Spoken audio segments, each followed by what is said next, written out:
Welcome to বং ওয়ারিট। আমি জ্যোতির্ময়। আজকে চলে এসেছি আবার এক নতুন ভিডিও নিয়ে। আজকে কথা বলবো জিতের বুমেরাং নিয়ে। অনেকদিন পর জিতকে নিয়ে ভিডিও করছি। জিতের বুমেরাং কিন্তু দারুণ চলছে। এর আগে একটা ছবি চলেনি মানুষ খুব একটা, যে হাইপটা চলছিল চেঙ্গিজের পর সেভাবে ছবি চলছে না, একদম মানুষটা সেভাবে চলেনি যতটা আশা ছিল। আশানুরূপ ফল কিন্তু সেটা একেবারেই দেয়নি। তো অনেকদিন পর কিন্তু জিতে একটা দারুণ সাফল্যের মুখ দেখছে। বুমেরাং খুব সুন্দর চলছে এবং সেটা নন্দন এবং রাধা স্টুডিওতে চলে এসছে, যেটা কিন্তু তোমরা অনেক কমে দেখে নিতে পারবে। নন্দনে কিন্তু 50 থেকে 70 টাকা 30 টাকার টিকিটও পাওয়া যায় এবং রাধা স্টুডিওতে কিন্তু শুধু 30 টাকার টিকিটই বিক্রি হয়।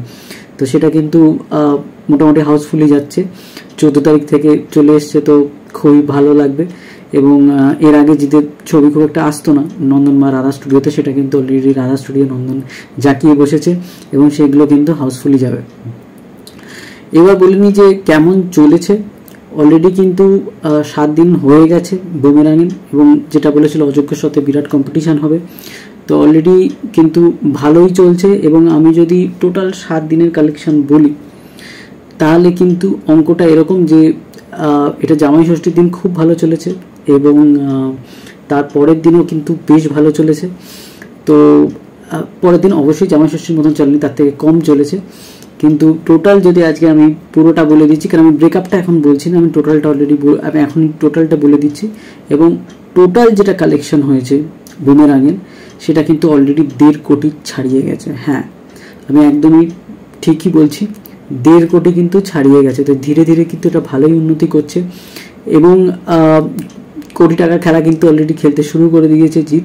এবং এর আগে মানুষজন যে ভাবতো যে শুধুমাত্র দেব মাল্টিপ্লেক্সের জন্য ছবি বানায়, জিত পারে না, জিত শুধু সিঙ্গেল স্ক্রিনে, তা কিন্তু নয়। এবার কিন্তু সিঙ্গেল স্ক্রিন এবং মাল্টিপ্লেক্স দুটোই দাপিয়ে বেড়াচ্ছে। এবং যেটা দেখা গেছিলো যে জামাই ষষ্ঠীর দিন কিন্তু প্রচুর প্রচুর প্রচুর মাল্টিপ্লেক্সগুলো ভর্তি ছিল, তো বেশ ভালো রকম হাউসফুল গেছিলো মাল্টিপ্লেক্সগুলো। তো জিতও কিন্তু এবার মাল্টিপ্লেক্সে ঢুকে গেল। এবার আরবান ছবি প্লাস সিঙ্গেল স্ক্রিনে দুটোই বানাতে শুরু করলো এবং এই ছবিটা এমন মশালা রয়েছে যেটা সিঙ্গেল স্ক্রিনের লোকজনও যাবে আবার মাল্টিপ্লেক্সেও যাবে। তো বেশ আলোচনা হচ্ছে শহর জুড়ে এই ছবিটা নিয়ে। এবং জিত বলা যেতে পারে মাঝখানে একটা ফেলিয়ারের পরেও একটা ভালো কিন্তু ভালো রকম সাকসেসের স্বাদ কিন্তু তিনি পেতে চলেছে।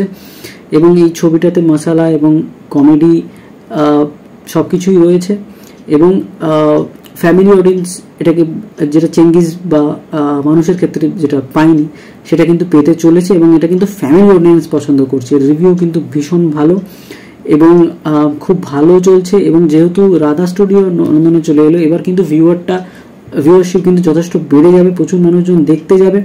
এবং আরেকটা কথা বলে দিই যে হয়তো নন্দন বা অনেকে বলতে পারে টিকিটের দামের জন্য খুব প্রফিটেবল হবে না, কিন্তু অনেক বেশি বেশি মানুষ দেখবে জিতের ছবি, সেটা একটা খুব বড় কথা।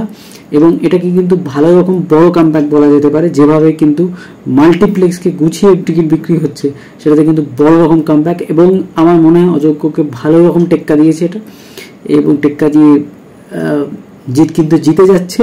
আগামী দিনে বলবো যে কেমন বক্স অফিস রিপোর্ট যাচ্ছে। এটা কিন্তু ভালো রকম 1.5 কোটির ওপর ব্যবসা করা খুব একটা ছোটোখাটো ব্যাপার না।